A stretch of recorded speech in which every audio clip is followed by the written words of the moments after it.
राजा ने कहा रात है, राजा ने कहा रात है, वजीर ने कहा रात है, सबने कहा रात है, ये सुबह सुबह की बात है। अभी तो वो हो रहा अपने देश में। But anyway, so I actually wanted to recite one of the poem which actually Sunil was asking. So I write in Hindi. Hindi तो कर सकते हैं ना? जी, तो एक आप बहुत सारे लोग फेमिलियर हैं ओम प्रकाश वाल्मीकि जी का जो in Hindi it was one of the first autobiography that changed the whole Hindi literature. तो जब वो बायोग्राफी आई उस टाइम मुझे याद है हम लोग स्कूल में थे और एक बड़ा डिबेट चल रहा था और हम लोग तो उस टाइम माइनॉरिटी थे क्योंकि हमारी तो कोई वॉइस नहीं थी, लेकिन हम ये वो आवाज सुनते थे कि ये लोग क्या सोच रहे हैं, तो ये उसी को मैंने इसमें डाला है। फिर बाद में इनको मैंने ऐड करके जब प्रोफेसर मुर्दैया तुलसीराम की मुर्दैया आई तब उसमें वो फिर हमने ऐड किया। तो इसमें दो ऑटोबायोग्राफी का वर्णन है और आप सुनिएगा। तो इसको टाइटल मैंने दिया और इसकी बैकग्राउंड ये है कि I was so lucky to write this poem in 5 minutes in front of Om Prakash Valmiki ji and recite in front of him.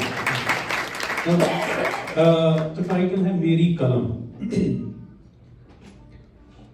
जूठन खा रहे थे जब तक, जूठन खा रहे थे जब तक, तो सब चुप थे, सब ठीक था।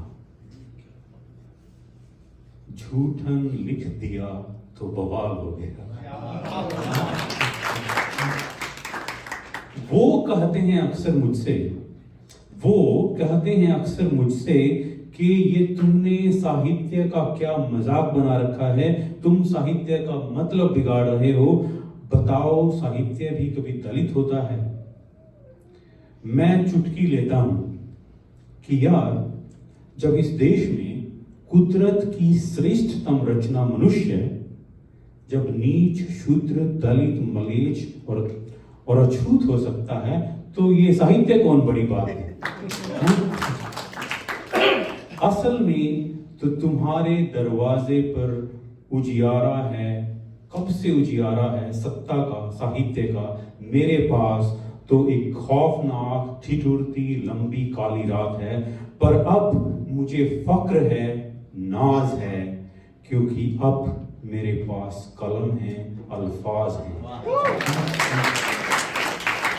और तुम्हें डर है, अब तुम्हें डर है क्योंकि एसी कमरों में मखमली बिस्तर पे बैठकर कॉफी पीते हुए जिस गरीबी, लाचारी और शोषण का सौंदर्यात्मक वर्णन जो तुमने किया है, वो मेरे जीवन की एक छोटी सी दास्तान के सामने फीका दिखाई पड़ता है। मेरे करोड़ों देवी देवताओं को अपने भीतर समा लेने वाली जिस गाय का दूध पीकर तुम्हारी बनभोती ने सिर्फ कर्मकांड रचे हैं, मरने के बाद उसी गाय को मुन्नर चाचा की छुरी से भी तेज गिद्धों की चोंच से बचाते हुए उसी के मांस की सड़ांध में हमारे मुर्दैया ने न जाने कितने तुलसी उपजे। अब तुम्हें डर है क्योंकि मेरी कलम, तुम्हें डर है क्योंकि मेरी कलम तुम्हारे इतिहास के पन्नों को चीरती हुई तुम्हारे सारे कारनामों को इंसानियत के तराजू में बराबर तोलती है। मेरे अल्फाजों में लय है, धार है, तीखापन है एकलव्य के तीरों की तरह।